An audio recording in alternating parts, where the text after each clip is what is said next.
저는 아디티입니다. 인도 델리에서 태어나 자랐죠. 22의 평범한 여대생이라고 생각하실 수도 있겠지만 제 삶은 평범과는 거리가 멀었습니다. 아버지는 인도에서 손꼽히는 부동산 재벌이었어요. 델리 최고급 주택가 바산트 비하르에서 자랐고 원하는 건 다 가질 수 있었습니다. 하지만 행복하지 않았어요. 주변 사람들은 모두 제 돈을 원했지 제 마음을 원한 사람은 아무도 없었거든요. 약혼자도 마찬가지였습니다. 그렇게 살던 제가 한국에서 온 평범한 회사원을 만났어요. 처음엔 무례하고 우리 문화를 무시하는 사람이라고 생각했습니다. 하지만 민주는 달랐어요. 제 돈이 아니라 제 마음을 받죠. 그리고 그 한 사람의 진심이 제 인생을 완전히 바꿔놓았습니다. 지금 인도 전역의 젊은 여성들이 한국 남자와 결혼하고 싶다고 말합니다. 최근 조사에서 델리 미혼 여성의 68%가 한국 남성과의 결혼을 희망한다고 답했어요. 그 시작에 제 이야기가 있었습니다. 어떻게 한 사람의 진심이 한 나라의 인식을 바꿀 수 있었을까요? 지금부터 그 이야기를 들려드리겠습니다. 본 영상은 스토리를 재구성한 이야기입니다. 오늘 사연 시작하겠습니다. 구독과 좋아요는 구독자님께 행운을 드립니다. 2024년 봄, 저는 델리대학교 경영학과 4학년이었습니다. 졸업을 앞두고 있었죠. 아버지는 샤르마 그룹의 회장이었어요. 델리와 뭄바이 전역의 고층 빌딩과 쇼핑몰을 짓는 회사였습니다. 델리의 유명한 건물 대부분이 저희 회사 작품이었죠. 저는 태어날 때부터 모든 걸 가졌습니다. 거대한 저택에서 살았어요. 정원에는 분수가 있었고 차고에는 벤츠와 BMW가 3대나 있었습니다. 하인도 10명이 넘었죠. 어릴 때부터 개인 교사한테 영어와 힌디어를 배웠어요. 고전 무용도 배우고 시타르도 배웠습니다. 10살 때부터는 국제학교에 다녔어요. 거기서 다른 부유한 집안 아이들과 어울렸죠. 모두가 명품 옷을 입고 다녔습니다. 20살 생일엔 아버지가 차를 선물해 주셨어요. 최신형 아우디였습니다. 친구들이 부러워했죠. 대학은 최고 명문인 델리대를 갔습니다. 경영학을 전공했어요. 졸업 후엔 아버지 회사에서 일할 예정이었죠. 겉으로 보면 완벽한 삶이었습니다. 하지만 속은 공허했어요. 제 주변 사람들은 모두 계산적이었습니다. 친구라고 부르는 애들도 제 생일 파티에 오면 회사 이야기부터 꺼냈어요. 우리 아빠가 너희 회사랑 거래하고 싶대. 우리 오빠 취직 좀 시켜줘. 이런 말들 뿐이었죠. 진짜 저를 위해 온 건지 인맥을 쌓으려고 온 건지 알 수가 없었습니다. 남자들도 마찬가지였어요. 저한테 다가오는 남자들은 늘 제 뒤에 있는 돈을 받습니다. 제 얼굴이 아니라 제 집안을 보는 눈빛이었죠. 데이트 신청을 받아도 늘 의심했어요. 이 사람도 돈 때문인가? 아버지 회사 때문인가? 약혼자 로한도 그랬습니다. 로한은 유명한 수입회사 사장의 아들이었어요. 저희 집안과 비슷한 수준의 재력을 가진 집안이었습니다. 부모님들이 정해준 약혼이었어요. 20살 때였죠. 약혼식 날 로한은 웃고 있었지만 눈빛은 차가웠습니다. 저도 마찬가지였어요. 우리는 서로를 사랑하지 않았습니다. 로한은 겉으로는 저를 존중하는 척했지만 실제로는 사업 확장에만 관심이 있었어요. 대화할 때도 늘 회사 얘기였습니다. 아디티, 우리 회사랑 너희 회사가 손잡으면 대박이야.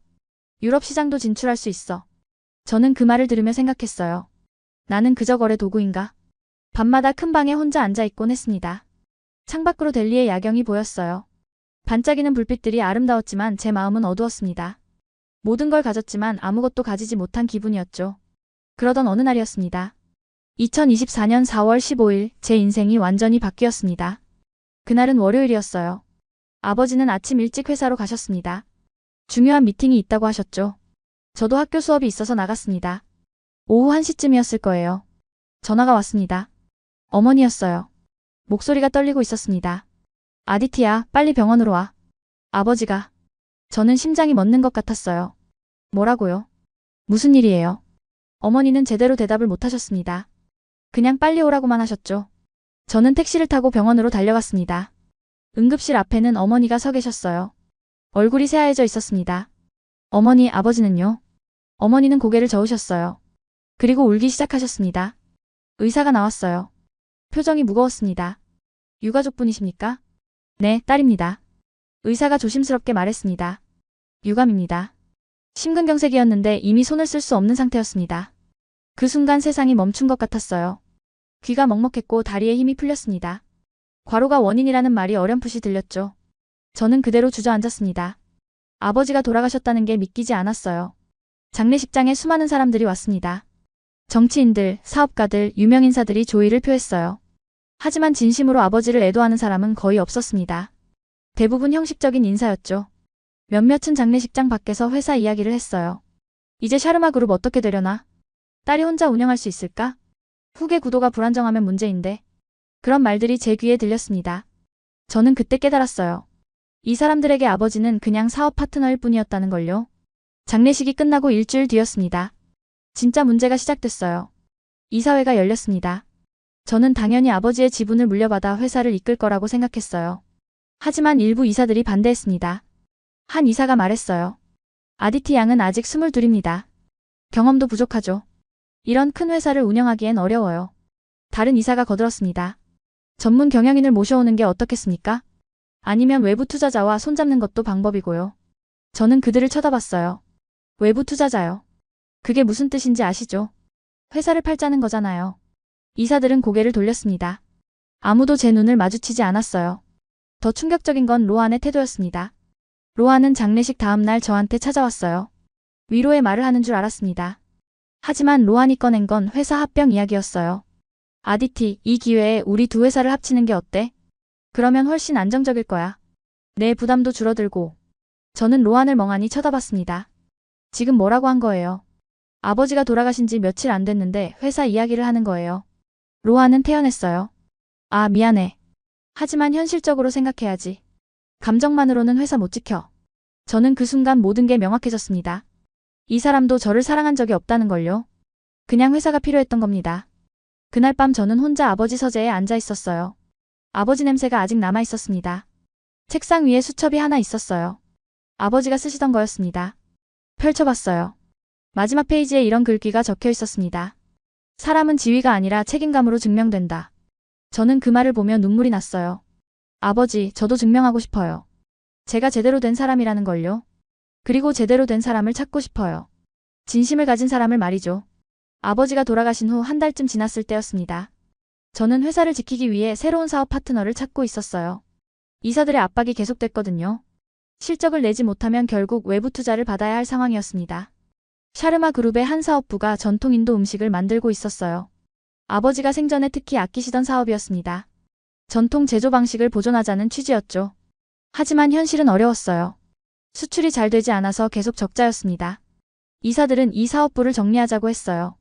하지만 저는 그럴 수 없었습니다. 아버지의 마지막 뜻이었으니까요. 그래서 해외 유통 파트너를 직접 알아보기 시작했습니다. 싱가포르와 미국, 일본 등 여러 나라에 연락했어요. 하지만 반응이 별로였죠. 규모가 작다, 수익성이 낮다는 이유들이었습니다. 그때 한국계 유통회사 글로벌푸드에서 연락이 왔어요.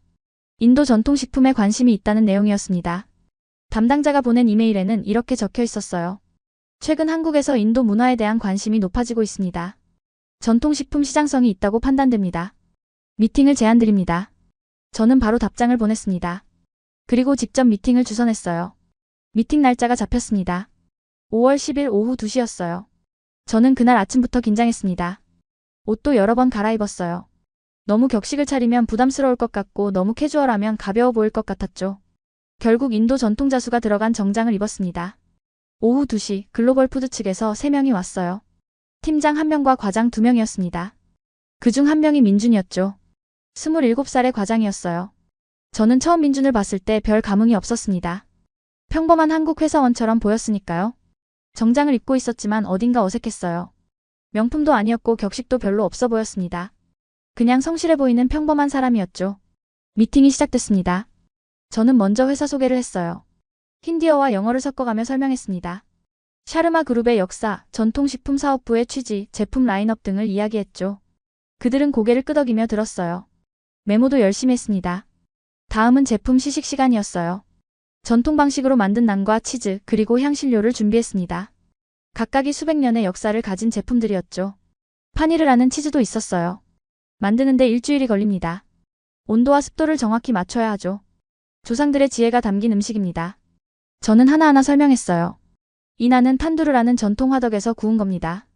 숯만 사용하고 온도 조절이 까다로워요. 화학 첨가물은 일절 없죠. 민준은 시식을 하면서 고개를 끄덕였어요. 하지만 민준의 표정에서 진지함이 느껴지지 않았습니다. 마치 형식적으로 듣는 것처럼 보였죠. 다른 2명도 비슷했어요. 시식은 하지만 감흥이 없는 표정들이었습니다. 제 설명이 끝난 후 잠시 침묵이 흘렀어요. 그러다 민준이 입을 열었습니다. 그리고 그 말 한마디가 모든 걸 망쳤죠. 민준이 말했습니다. 솔직히 말씀드리면 이건 그냥 재래식 제품이잖아요. 효율성이 많이 떨어지네요. 포장도 현대적이지 않고 유통기한도 짧은 편이고요. 한국 시장에서 팔리려면 많이 바꿔야 할 것 같은데요. 그 말을 듣는 순간 제 몸이 굳었습니다. 효율성이라고요? 저는 천천히 민준을 쳐다봤어요. 민준은 아무렇지 않은 표정으로 계속 말했습니다. 제조 과정도 좀 간소화하면 어떨까요? 일주일씩 걸리는 건 너무 비효율적이에요. 기계로 하면 하루 만에 끝나잖아요.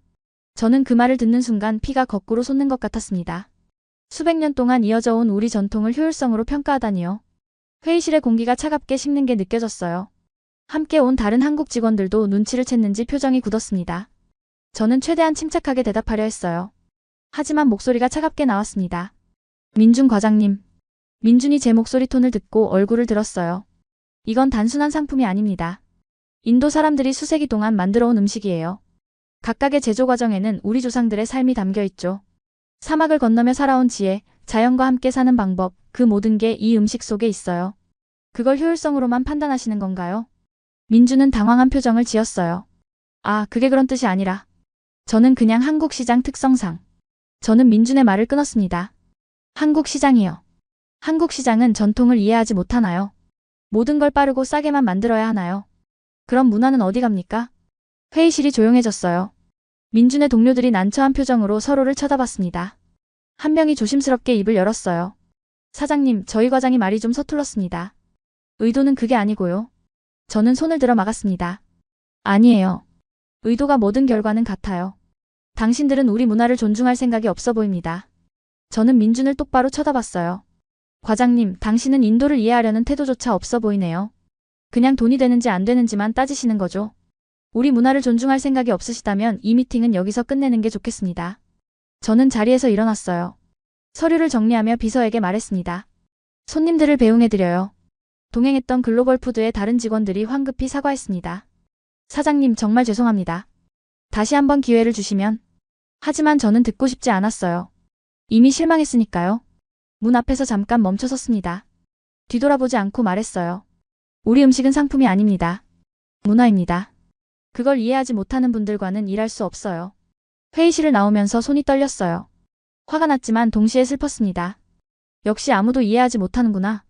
모두가 돈만 보는구나. 사무실로 돌아와 의자에 앉았어요. 창밖을 바라보며 생각했습니다. 역시 모든 사람이 똑같아. 저녁 무렵 로한에게 전화가 왔어요. 로한은 한국 회사와의 일이 잘못됐다는 소식을 벌써 들었더군요. 아디티, 들었어. 한국 애들이랑 일 망쳤다며. 내가 뭐라고 했어. 외국 사람들은 우리를 이해 못한다고. 그냥 우리끼리 합치는 게 나아. 내 제안 다시 생각해봐. 저는 대답하지 않았습니다. 그리고 전화를 끊었어요. 일주일이 지났습니다. 저는 다른 유통업체들을 알아보고 있었어요. 싱가포르와 미국 쪽에서 몇 군데 연락이 왔습니다. 하지만 조건이 별로였죠. 마음이 내키지 않았어요. 어느 날 오후였습니다. 비서가 제 사무실 문을 노크했어요. 사장님, 글로벌푸드 민준 과장이라는 분이 로비에서 기다리고 계십니다. 약속은 없으신데 꼭 뵙고 싶다고 하시네요. 벌써 5시간째 기다리고 계신데요. 저는 잠시 생각했어요. 5시간씩이나요? 네, 제가 약속 없이는 안 된다고 했는데 계속 기다리시겠다고 하세요. 저는 처음엔 만나고 싶지 않았어요. 하지만 호기심이 생겼습니다. 무슨 말을 하러 왔을까요? 들어오라고 하세요. 5분 후 민준이 제 사무실로 들어왔습니다. 민준은 지난번과 완전히 다른 모습이었어요. 정장이 아니라 인도 전통 셔츠를 입고 있었죠. 쿠르타라고 부르는 옷이었습니다. 서툴게 입어서 어색했지만 노력하는 적이 역력했어요. 손에는 큰 가방을 들고 있었습니다. 민준이 먼저 말했어요. 아디티 사장님, 먼저 찾아와서 죄송합니다. 하지만 꼭 사과드리고 싶었어요. 저는 팔짱을 끼고 민준을 쳐다봤습니다. 대답하지 않았어요. 민준이 계속 말했습니다. 지난번엔 정말 죄송했습니다. 제가 인도 문화에 대해 너무 몰랐어요. 무례했습니다. 일주일 동안 계속 생각했어요. 그리고 공부했습니다. 민준은 가방에서 책 몇 권을 꺼냈어요. 인도 역사책과 전통 음식에 관한 책이었습니다. 한국어로 번역된 책들이었죠. 모서리가 접혀있고 밑줄이 그어져 있었어요. 진짜로 읽은 책들이었습니다. 그리고 노트도 꺼냈어요. 빼곡히 적힌 메모가 보였습니다. 저는 책과 노트를 훑어봤어요. 진짜로 공부한 적이 역력했습니다. 파니르 제조법, 온도 변화에 따른 발효 과정, 계절별 재료 차이가 적혀 있었죠. 민준이 말했습니다. 저는 몰랐습니다. 치즈를 만드는 과정이 그렇게 복잡한지요. 발효 온도가 1도만 달라져도 맛이 완전히 바뀌더군요. 시간도 정확히 맞춰야 하고요. 그리고 계절에 따라 제조 방식도 다 달라지더라고요. 여름과 겨울이 다르고 지역마다도 다르고요. 민주는 계속 이야기했어요. 이건 단순한 제조가 아니더군요. 과학이자 예술이었습니다. 수백 년 동안 축적된 지식이 담겨 있어요. 조상들이 자연을 관찰하고 실험하고 개선한 결과죠. 시간이 담긴 기술이었습니다. 저는 민준의 말을 들으며 놀라고 있었어요. 일주일 만에 이렇게까지 공부했다고요? 대부분의 사람들은 그냥 넘어갔을 텐데요. 민준이 저를 똑바로 쳐다봤습니다. 사장님, 제가 효율성을 말한 건 완전히 틀렸어요. 어떤 것들은 효율로 잴 수 없는 가치가 있더군요. 문화적 가치, 역사적 의미, 정체성이요. 당신의 음식이 바로 그런 거였습니다. 그리고 저는 그걸 전혀 이해하지 못했어요. 정말 죄송합니다. 저는 한동안 아무 말도 하지 못했어요. 이 사람 진짜 다르구나.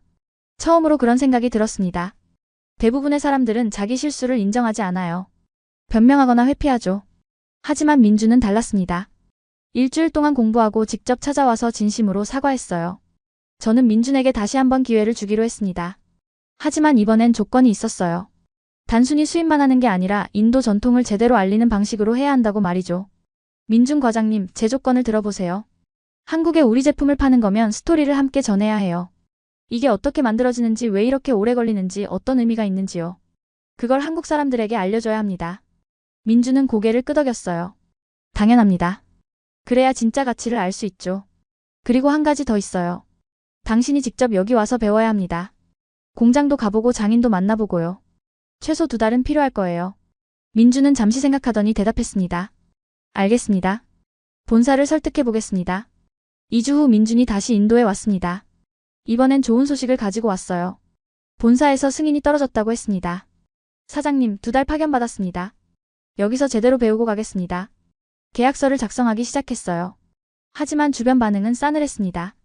이사회를 열었을 때 몇몇 사람들이 반대했어요. 한 이사가 말했습니다. 사장님, 글로벌 푸드는 규모가 작은 회사입니다. 우리가 손잡기엔 위험해요. 다른 곳을 더 알아봐야 하지 않을까요? 저는 단호하게 대답했어요.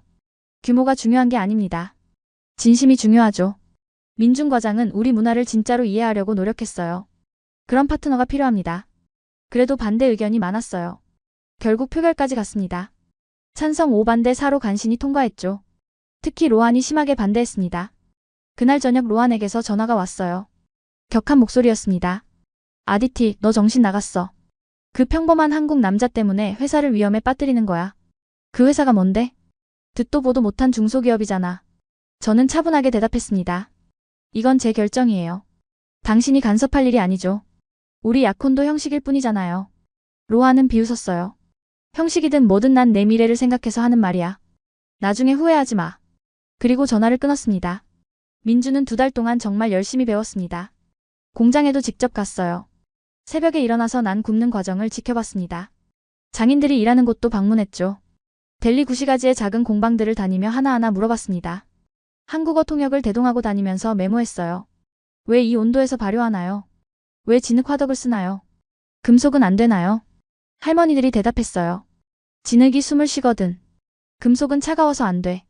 반죽이 살아있어야 제대로 된 난이 되지. 민주는 메모했습니다. 사진도 찍고 영상도 찍었어요. 저도 가끔 동행했습니다. 민준의 진지한 모습을 보며 조금씩 마음이 열리기 시작했어요. 이 사람은 진짜구나. 정말로 배우고 싶어 하는구나. 계약 체결 1달째 되던 날이었습니다. 민준은 인도 곳곳을 다니며 열심히 배우고 있었어요. 저는 민준의 진심을 점점 더 믿게 됐습니다.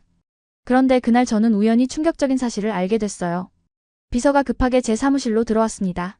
평소와 달리 노크도 없이 들어왔죠. 표정이 심각했어요. 사장님, 이거 보셔야 할 것 같아요. 비서가 보여준 건 내부 문서였어요. 이메일을 캡처한 거였습니다. 누군가 샤르마 그룹의 지분을 외부에 매각하려는 계획서였죠. 그것도 싱가포르계 투자 기업에요. 저는 깜짝 놀랐습니다. 이게 뭐예요? 누가 이런 짓을 하는 거죠? 비서가 조심스럽게 대답했어요. 이메일 발신자를 확인했는데요. 로한 씨 회사 이메일 주소더라고요. 저는 숨이 막혔습니다. 로한이라고요? 문서를 자세히 봤어요. 더 충격적인 사실들이 있었습니다.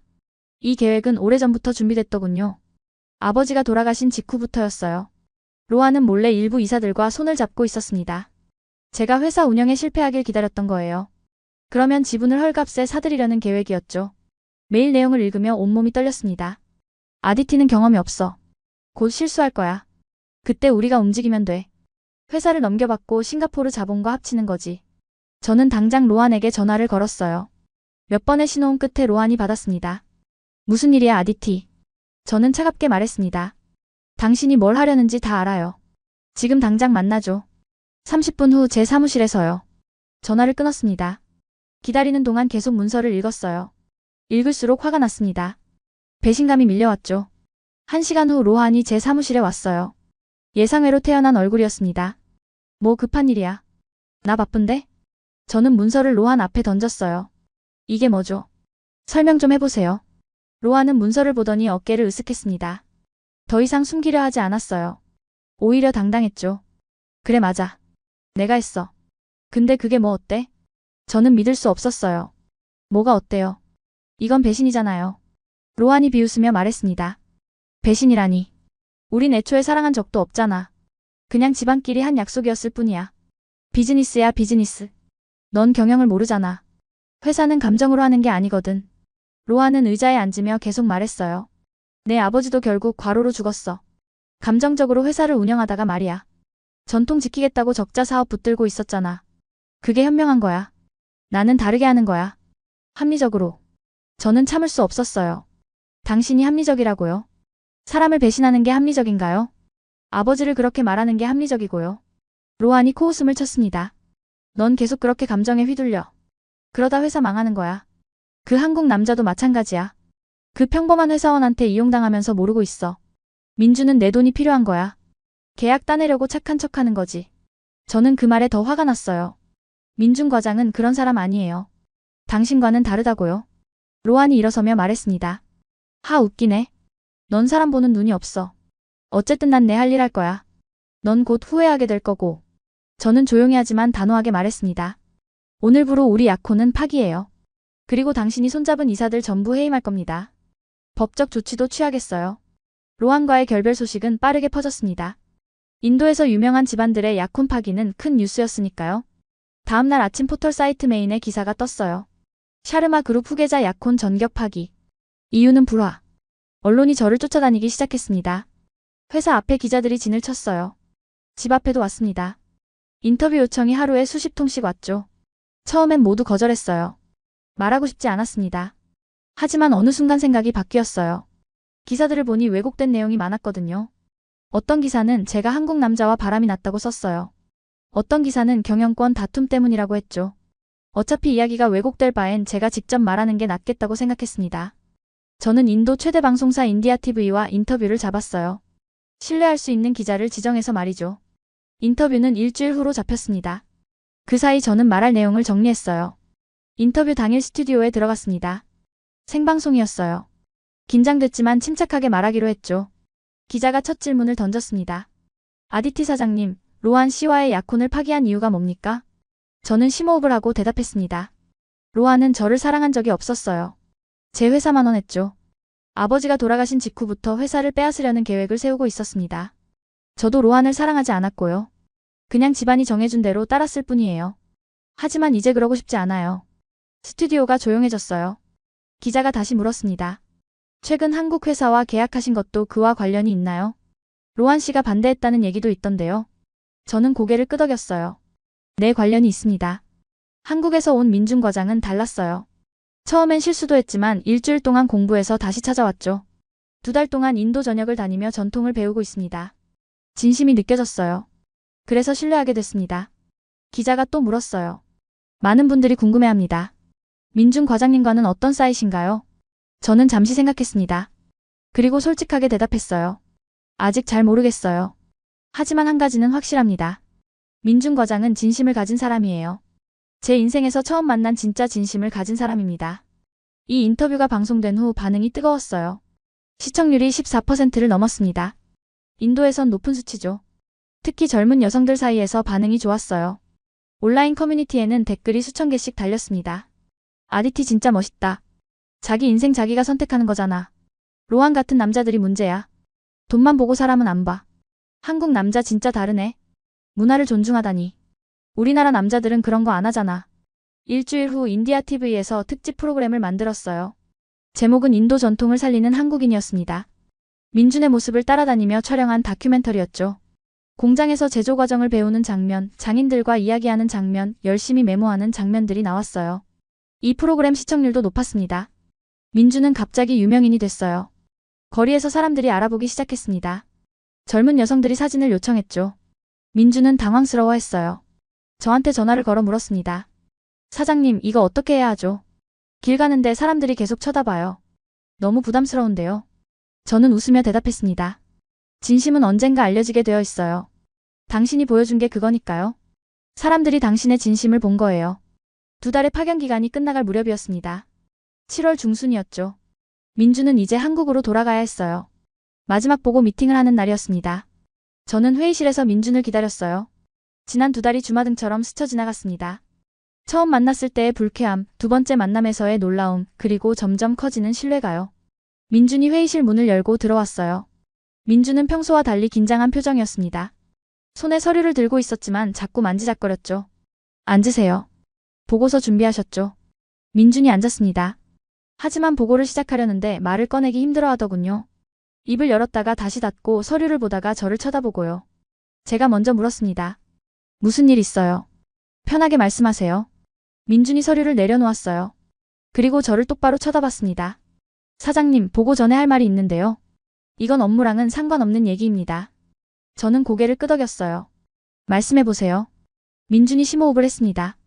한참을 망설이더니 입을 열었어요. 저는 이 2달 동안 많은 걸 배웠어요. 인도 문화도 배웠고 전통 음식도 배웠습니다. 하지만 가장 큰 배움은 따로 있었어요. 사장님을 알게 된 거였습니다. 제 심장이 빨리 뛰기 시작했어요. 하지만 침착하게 듣고 있었습니다. 민준이 계속했어요. 처음엔 그냥 일이라고 생각했어요. 계약 따내고 성과 내는 게 전부였죠. 실수도 했고 혼도 났고요. 하지만 사장님을 보면서 생각이 바뀌었습니다. 당신이 얼마나 외로웠을지 얼마나 힘들었을지 조금씩 이해하게 됐어요. 민주는 잠시 말을 멈췄습니다. 그리고 다시 시작했죠. 부유한 집안의 딸이라는 무게. 모든 사람이 당신의 돈만 보는 환경. 진심을 찾기 힘든 세상. 아버지를 잃고 혼자 회사를 지켜야 하는 부담. 약혼자의 배신. 그 모든 걸 견디면서도 흔들리지 않는 당신이 대단했습니다. 그리고 전통을 지키려는 당신의 고집 아름다웠어요. 저는 가슴이 뜨거워지는 걸 느꼈어요. 눈시울이 붉어졌습니다. 민준이 자리에서 일어났어요. 그리고 제 앞으로 와서 무릎을 꿇었습니다. 사장님, 당신이 아니었다면 전 이 나라의 깊이를 절대 몰랐을 겁니다. 표면만 보고 효율만 따졌겠죠. 하지만 당신은 제게 진짜 가치가 뭔지 가르쳐줬어요. 문화의 의미, 전통의 무게, 진심의 중요성을요. 민주는 저를 똑바로 쳐다봤어요. 사장님, 전 당신을 존경합니다. 그리고 사랑합니다. 저는 한동안 말을 못했어요. 눈물이 날 것 같았습니다. 22을 살면서 이렇게 진심을 말하는 사람을 처음 봤거든요. 민주는 계속 말했습니다. 저는 평범한 사람이에요. 당신처럼 부유하지도 않고 특별하지도 않습니다. 하지만 한 가지는 약속할 수 있어요. 당신을 당신으로 봐주겠습니다. 돈이나 지위가 아니라 아디티라는 한 사람으로요. 제 눈에서 눈물이 흘러내렸어요. 저도 조용히 대답했습니다. 민준 씨, 저도 당신을 믿게 됐어요. 처음으로 믿을 수 있는 사람을 만난 것 같아요. 저를 있는 그대로 봐준 첫 번째 사람이에요. 민준이 제 손을 잡았습니다. 민준의 손은 따뜻했어요. 우리는 한동안 말없이 앉아 있었습니다. 그냥 손을 잡고요. 그게 가장 행복한 순간이었어요. 민준의 고백 이후 우리는 조금씩 가까워졌습니다. 민준은 한국으로 돌아갔지만 매일 연락했어요. 영상통화도 하고 메시지도 주고받았죠. 한 달쯤 지났을 때 민준이 다시 인도에 왔습니다. 이번엔 휴가를 내서 온 거였어요. 그리고 제게 프로포즈를 했습니다. 전통 방식으로요. 인도에서는 남자가 여자 집에 찾아가 부모님께 인사드리는 게 정식 절차예요. 민준은 그걸 다 공부했습니다. 선물도 준비했고요. 하지만 쉽지 않았어요. 특히 어머니의 반대가 심했죠. 어머니는 제 방으로 찾아오셨어요. 표정이 심각했습니다. 아디티야, 진지하게 생각해봐라. 그 사람은 평범한 회사원이야. 우리 집안과는 너무 다르단다. 살아온 환경도 다르고 가진 것도 다르고. 행복할 수 있을 것 같니? 저는 어머니께 대답했어요. 어머니, 저는 이제 돈이나 지위보다 진심을 원해요. 로아는 저보다 회사가 중요했어요. 주변 사람들도 다 그랬고요. 하지만 민주는 달라요. 저를 있는 그대로 봐줬어요. 그게 얼마나 소중한지 아세요? 어머니는 한숨을 쉬셨습니다. 넌 모르는 거야. 결혼 생활이 얼마나 현실적인지. 사랑만으로는 안 돼. 하지만 어머니 사랑 없이는 더 안 되잖아요. 어머니는 쉽게 마음을 열지 않으셨어요. 그래서 저는 민준에게 부탁했습니다. 어머니를 직접 만나서 인사드리라고요. 민주는 다시 인도 전통 예절을 공부했습니다. 어르신을 뵐 때의 인사법, 선물 고르는 법, 말씀드리는 법을 하나하나 배웠어요. 힌디어도 더 공부했습니다. 인사말 정도는 힌디어로 하고 싶다고요. 준비를 마친 후 저희 집을 찾아왔어요. 저도 함께 있었죠. 어머니는 거실에 앉아 기다리고 계셨습니다. 표정이 차가웠어요. 민준이 들어왔습니다. 인도 전통 의상을 입고 있었어요. 선물을 양손에 들고요. 어머니 앞에 도착하자 민준은 정중하게 무릎을 꿇었습니다. 인도 전통 방식으로 말이죠. 그리고 힌디어로 인사했어요. 나마스테 어머니. 저는 한국에서 온 민준입니다. 발음이 서툴렀지만 진심이 느껴졌어요. 어머니의 표정이 조금 풀렸습니다. 민준은 한국어로 계속 말했습니다. 통역이 옆에서 힌디어로 번역했어요. 어머님, 저는 한국에서 온 평범한 사람입니다. 딸분 만큼 훌륭하지도 않고 집안도 변변치 않아요. 가진 것도 많지 않습니다. 하지만 한 가지는 약속드릴 수 있습니다. 딸분을 평생 존중하고 아끼겠습니다. 돈이나 지위가 아니라 한 사람으로서 소중히 대하겠어요. 그리고 인도 문화도 계속 배우고 사랑하겠습니다. 어머니는 민준의 말을 듣고 한참을 침묵하셨어요. 그리고 조용히 물으셨습니다. 우리 아디티를 정말 사랑하는 게냐? 민준이 고개를 들고 대답했습니다. 네, 진심입니다. 제 인생에서 가장 소중한 사람입니다. 어머니는 그제야 작게 미소를 지으셨어요. 알았다. 우리 딸이 선택했으니 믿어보마. 하지만 딸을 힘들게 하면 가만 안 둬. 민준이 고개를 숙였습니다. 명심하겠습니다. 2024년 9월 우리는 결혼했습니다. 결혼식은 델리 최고급 호텔에서 열렸어요. 하지만 화려함보다 의미에 집중했습니다. 인도 전통과 한국 전통을 섞어서 진행했죠. 저는 인도 전통 결혼 의상을 입었어요. 화려한 자수가 들어간 렌가였습니다. 민주는 한국 전통 한복을 입었고요. 두 나라의 문화가 한 무대에서 만났습니다. 하객들은 감동했어요. 이렇게 아름다운 결혼식은 처음이라고 말했습니다. 식순도 특별했어요. 먼저 인도 전통 의식을 했습니다. 신랑 신부가 불 주위를 도는 거예요. 그 다음 한국 전통 의식인 큰절을 했죠. 민준의 부모님도 오셨어요. 처음엔 걱정하시는 것 같았습니다. 하지만 어머니를 만나고 나서 표정이 밝아졌어요. 민준 아버지가 어머니께 말씀하셨습니다. 사돈 어른, 우린 이 아가씨에게 배울 게 많습니다. 우리 아들이 좋은 사람 만났어요. 결혼식 후 샤르마 그룹은 새로운 전환점을 맞았어요. 민준과 함께 만든 한국 수출 라인이 성공했습니다. 한국에서 인도 전통식품이 인기를 끌기 시작했죠. 스토리와 함께 판매했거든요. 이 치즈가 어떻게 만들어지는지, 왜 일주일이 걸리는지, 어떤 의미가 있는지요.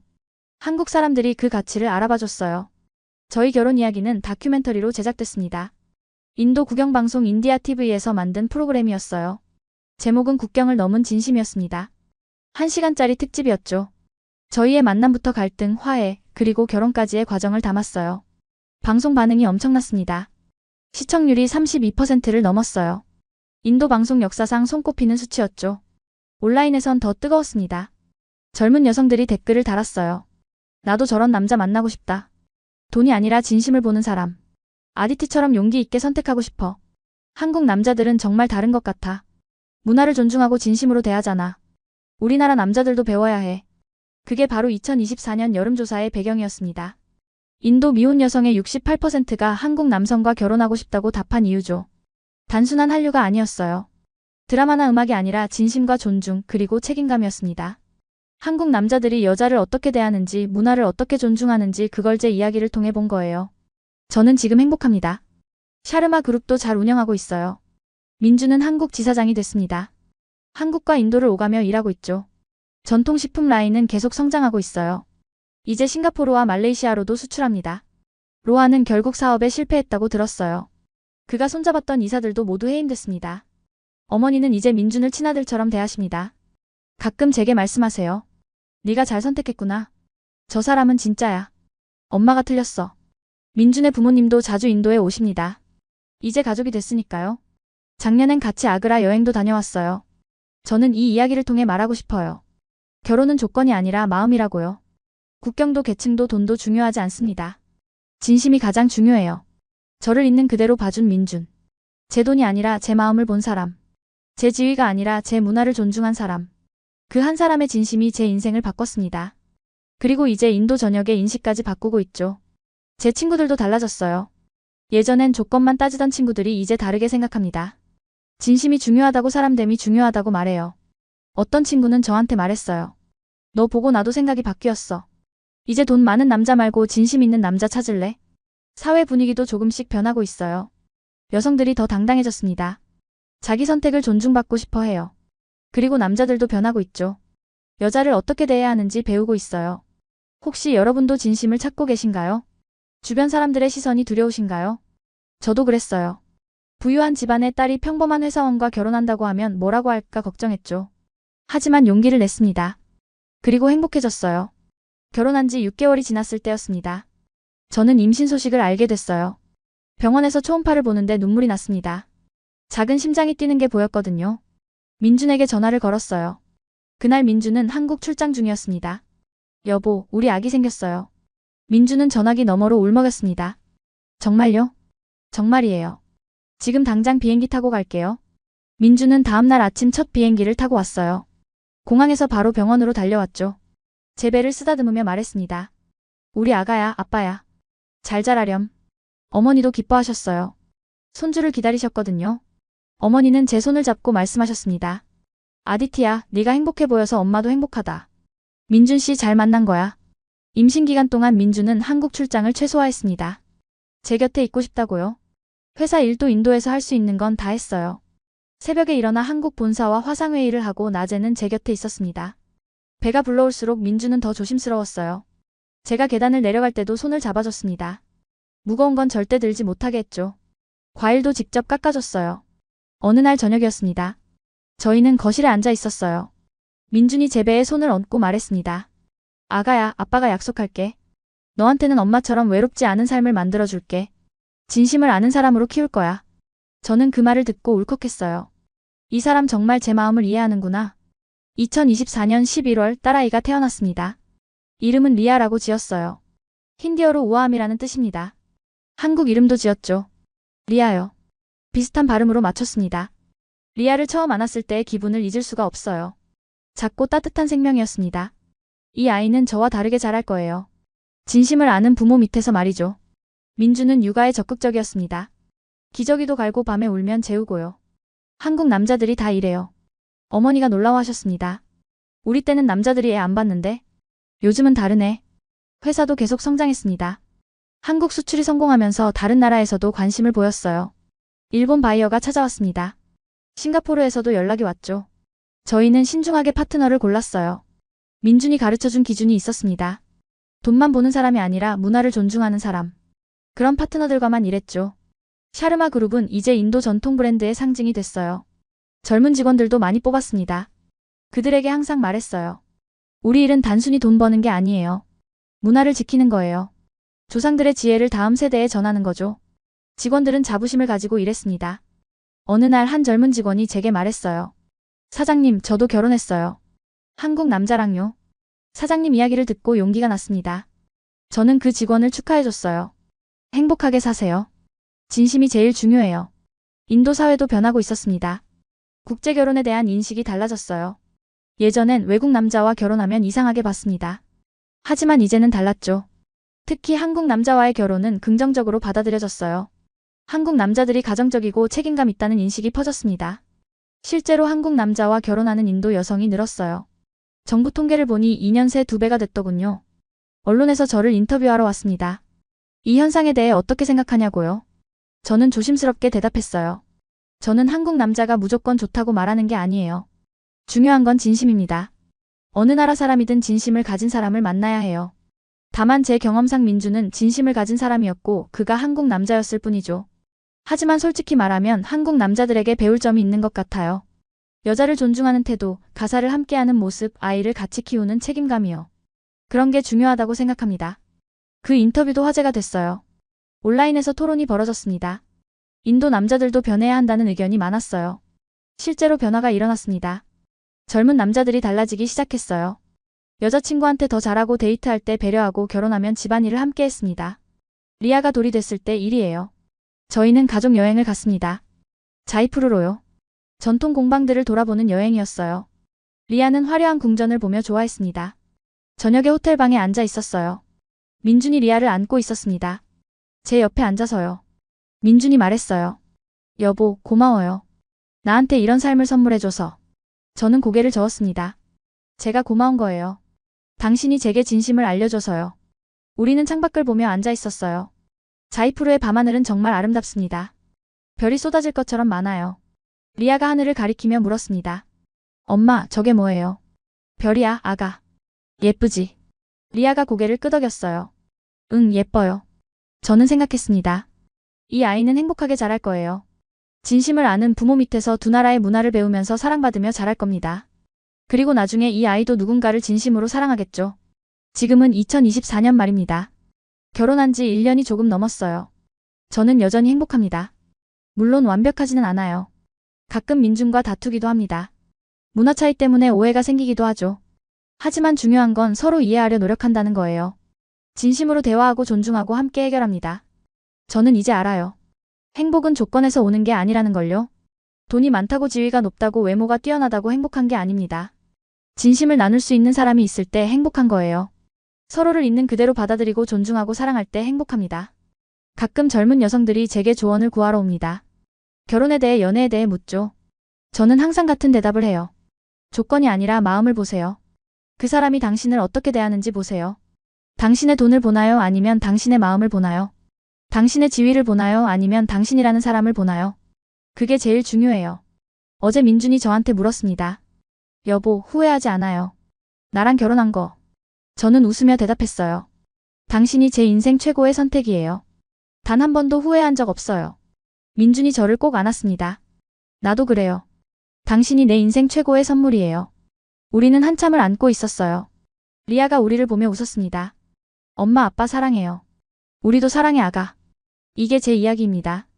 인도 여대생이 한국의 평범한 남자를 만나 행복을 찾은 이야기죠. 특별할 것 없는 이야기일 수도 있어요. 하지만 누군가에게는 위로가 되고 누군가에게는 용기가 됐으면 좋겠습니다. 진심을 찾는 모든 분들께 말씀드리고 싶어요. 포기하지 마세요. 세상 어딘가에 당신을 진심으로 사랑할 사람이 있습니다. 조건이 아니라 당신 자체를 사랑할 사람이요. 저처럼 말이에요. 그 사람을 만날 때까지 자신을 소중히 여기세요. 그리고 만났을 때 용기 있게 선택하세요. 주변의 시선보다 자신의 마음이 중요합니다. 2024년 12월 31일 한 해의 마지막 날이었습니다. 저는 발코니에 서서 델리의 야경을 바라보고 있었어요. 1년 전 이맘때를 떠올렸습니다. 그때 저는 얼마나 외로웠을까요? 큰 저택에서 모든 걸 가지고도 공허했던 시간들. 아버지를 잃고 혼자 회사를 지켜야 했던 무게. 로한의 배신에 무너졌던 순간들. 그 모든 게 불과 1년 전 일입니다. 하지만 지금은 완전히 다른 사람이 됐어요. 아니, 진짜 제 모습을 찾았다고 해야 맞겠죠. 뒤에서 민준이 다가왔습니다. 리아를 안고 있었어요. 무슨 생각해요? 그렇게 진지한 얼굴로. 저는 웃으며 대답했습니다. 1년 전 생각하고 있었어요. 우리가 처음 만났을 때요. 민준도 웃었어요. 저한테 혼났던 그날이요. 정말 창피했어요, 그때. 하지만 그날이 제 인생을 바꿨죠. 저도 그랬어요. 당신이 다시 찾아왔을 때 깜짝 놀랐거든요. 다들 변명만 하고 도망가는데 당신은 달랐으니까요. 우리는 발코니 의자에 나란히 앉았습니다. 리아는 민준 무릎에서 졸고 있었어요. 밤하늘에는 별이 가득했습니다. 델리 시내의 불빛들이 반짝였어요. 저는 민준의 손을 잡았습니다. 여보, 고마워요. 제게 진심이 뭔지 가르쳐줘서. 민준이 제 손을 꽉 쥐었어요. 저야말로 고마워요. 당신 덕분에 진짜 중요한 게 뭔지 알았어요. 우리는 한참을 말없이 앉아 있었습니다. 그저 손을 잡고 별을 보면서요. 멀리서 새해를 알리는 불꽃놀이 소리가 들렸습니다. 2025년이 다가오고 있었어요. 아니, 제 원고에서는 아직 2024년이 끝나지 않았죠. 회사에서도 변화가 계속되고 있었습니다. 지난주에 새로운 프로젝트를 시작했어요. 인도 전통 요리를 배우고 싶어하는 한국 젊은이들을 위한 교육 프로그램이었습니다. 한 달에 한 번씩 델리로 와서 장인들에게 직접 배우는 거예요. 첫 수업에 15명이 왔습니다. 모두 20대 중반에서 30대 초반의 젊은이들이었어요. 한 여학생이 제게 물었습니다. 사장님, 저도 사장님처럼 될 수 있을까요? 진심을 찾을 수 있을까요? 저는 그 학생의 손을 잡았어요. 물론이에요. 중요한 건 포기하지 않는 거예요. 주변 사람들이 뭐라고 해도 자기 마음을 믿는 거죠. 그 학생은 눈물을 글썽였습니다. 용기가 생겨요. 사장님 이야기 듣고요. 저도 이제 조건이 아니라 사람을 보려고요. 그 모습을 보며 제 마음도 따뜻해졌습니다. 제 이야기가 누군가에게 힘이 되고 있구나. 어머니도 많이 달라지셨어요. 예전엔 걱정만 하셨는데 이제는 제 선택을 응원하십니다. 며칠 전에 어머니가 말씀하셨어요. 아디티야, 엄마가 미안하구나. 처음엔 민준을 못 믿었잖니. 하지만 네가 옳았어. 진심이 제일 중요한 거더라. 저는 어머니를 안았습니다. 어머니도 배우신 거예요. 나이가 중요한 게 아니라 마음이 열려있느냐가 중요하죠. 어머니는 제 머리를 쓰다듬으셨어요. 우리 딸 정말 잘 컸구나. 아버지도 하늘에서 기뻐하실 거야. 아버지 생각이 났습니다. 아버지가 남기신 마지막 말씀. 사람은 지위가 아니라 책임감으로 증명된다. 저는 이제 그 말의 의미를 압니다. 아버지, 저 증명했어요. 제가 책임감 있는 사람이라는 걸요. 그리고 책임감 있는 사람을 만났다는 것도요. 회사 직원들도 변했습니다. 예전엔 돈만 생각하던 사람들이 이제는 가치를 이야기해요. 어떻게 하면 전통을 더 잘 지킬 수 있을까? 어떻게 하면 다음 세대에 제대로 전할 수 있을까? 그런 고민을 함께 합니다. 한 중년 직원이 저한테 말했어요. 사장님, 저도 배웠습니다. 일이 그냥 돈 버는 수단이 아니라는 걸요. 우리가 하는 일에는 의미가 있더군요. 그 말을 들으며 가슴이 벅찼습니다. 변화는 이렇게 조금씩 퍼져나가는 거구나. 친구들도 하나둘 연락을 해왔어요. 예전에 제 결혼을 반대하던 친구들이었습니다. 한 친구가 말했어요. 아디티, 미안해. 그때 내가 틀렸어. 너 정말 잘 선택한 거야. 또 다른 친구는 이렇게 말했습니다. 나도 이제 달라지려고 해. 조건만 보지 않고 사람을 보려고. 네가 보여준 거 따라하려고. 이런 변화들이 쌓여서 사회가 바뀌는 거겠죠. 한 사람 한 사람의 용기가 모여 큰 물결이 되는 겁니다. 민준의 부모님과도 더 가까워졌습니다. 지난달에는 저희 집에서 일주일을 지내셨어요. 민준 어머니가 인도 요리를 배우고 싶다고 하셨죠. 저는 어머니를 모시고 전통시장에 갔습니다. 향신료를 고르는 법을 알려드렸어요. 민준 어머니는 신기해하셨습니다. 이렇게 복잡한 줄 몰랐네. 하나하나 다 의미가 있구나. 그날 저녁 우리는 함께 요리를 했습니다. 양쪽 어머니가 부엌에서 웃으며 이야기하는 모습이 정말 아름다웠어요. 국경도 언어도 넘어선 마음의 연결이었습니다. 리아는 빠르게 자라고 있습니다. 벌써 걸음마를 시작했어요. 넘어지고 일어나기를 반복하면서 조금씩 앞으로 나아갑니다. 그 모습을 보면 인생이 떠올라요. 우리도 그렇게 살아가는 거죠. 넘어지고 일어나면서 조금씩 성장하는 겁니다. 며칠 전 리아가 처음으로 말을 했습니다. 엄마. 그 한마디에 제 눈에서 눈물이 흘렀어요. 이 작은 생명이 제게 얼마나 큰 의미인지 새삼 깨달았습니다. 리아는 저와 다른 삶을 살 거예요. 사랑받으며 자랄 겁니다. 진심을 아는 부모 밑에서 두 문화의 아름다움을 배우며 말이죠. 그리고 언젠가 리아도 누군가를 만나겠죠. 그때 리아는 조건이 아니라 마음을 볼 수 있을 겁니다. 부모가 보여준 모습을 따라서요. 가끔 제 인생을 돌아봅니다. 만약 로한과 결혼했다면 어땠을까요? 돈은 많았겠지만 행복하지는 않았을 거예요. 매일 의심하며 살았겠죠. 이 사람이 날 사랑하는 걸까? 아니면 내 회사를 원하는 걸까? 하지만 민준과의 삶은 다릅니다. 돈은 많지 않지만 마음은 풍요로워요. 매일 웃으며 살고 있습니다. 서로를 믿고 존중하면서요. 이게 진짜 부자로 사는 거구나 싶습니다. 돈이 아니라 마음이 부유한 삶 말이에요. 지금 이 글을 읽고 계신 분들께 말씀드리고 싶습니다. 혹시 외로우신가요? 주변 사람들이 당신의 돈만 보나요? 진심을 찾기 힘드신가요? 저도 그랬습니다. 22까지 그렇게 살았어요. 하지만 변화는 언제나 가능합니다. 용기를 내세요. 조건이 아니라 마음을 보세요. 주변 사람들의 시선에 흔들리지 마세요. 당신의 행복이 가장 중요합니다. 나이도 국적도 재산도 중요하지 않아요. 진심만이 중요합니다. 그 사람이 당신을 어떻게 대하는지 보세요. 실수했을 때 인정하는지 보세요. 당신의 문화를 존중하는지 보세요. 당신을 있는 그대로 사랑하는지 보세요. 그게 전부입니다. 저는 운이 좋았던 걸까요? 아니에요. 선택을 잘한 겁니다. 민준이 처음 왔을 때 쫓아냈을 수도 있었어요. 하지만 두 번째 기회를 줬죠. 그 선택이 제 인생을 바꿨습니다. 여러분도 할 수 있습니다. 용기 있게 선택하세요. 그리고 그 선택을 믿으세요. 주변이 뭐라고 해도 흔들리지 마세요. 새해가 다가옵니다. 새로운 시작이에요. 여러분도 새로운 선택을 할 수 있습니다. 과거에 얽매이지 마세요. 미래를 두려워하지 마세요. 지금 이 순간 용기를 내세요. 저는 앞으로도 제 이야기를 계속 나눌 겁니다. 혼자 고민하는 분들에게 힘이 되고 싶어서요. 여러분은 혼자가 아닙니다. 세상 어딘가에 저 같은 사람이 있어요. 진심을 찾아 행복해진 사람들이 있습니다. 여러분도 그렇게 될 수 있어요. 믿으세요. 그리고 행동하세요. 민준이 다시 물었습니다. 정말 후회 없어요. 나 같은 평범한 사람과 결혼해서. 저는 민준을 꼭 안았습니다. 당신은 평범하지 않아요. 세상에서 가장 특별한 사람이에요. 제게는요. 리아가 우리를 보며 웃었습니다. 이 아이의 웃음 속에 미래가 보였어요. 더 나은 세상이 보였습니다. 사람들이 조건이 아니라 마음을 보는 세상 말이에요. 저는 그런 세상을 만드는데 작은 보탬이 되고 싶습니다. 제 이야기가 누군가의 용기가 되길 바랍니다. 여러분, 포기하지 마세요. 진심은 반드시 통합니다. 시간이 걸릴 수도 있어요. 힘들 수도 있습니다. 하지만 끝까지 믿으세요. 자기 자신을 먼저 사랑하세요. 그래야 다른 사람의 진심도 알아볼 수 있습니다. 제 이야기는 여기서 끝이 아닙니다. 계속 이어질 거예요. 리아와 함께 만들어갈 새로운 이야기들, 회사와 함께 이뤄갈 변화들, 그리고 여러분과 나눌 희망의 메시지들. 앞으로도 함께 해주세요. 여러분의 이야기도 들려주세요. 우리 함께 더 나은 세상을 만들어가요. 진심이 통하는 세상을요. 2024년의 마지막 밤이 깊어갑니다. 저는 행복합니다. 진심으로요. 여러분도 행복하시길 바랍니다. 진심을 가진 사람을 만나시길 바랍니다. 그리고 용기 있게 사랑하시길 바랍니다. 감사합니다. 제 이야기를 끝까지 들어주셔서요. 여러분 모두 사랑합니다. 진심으로요.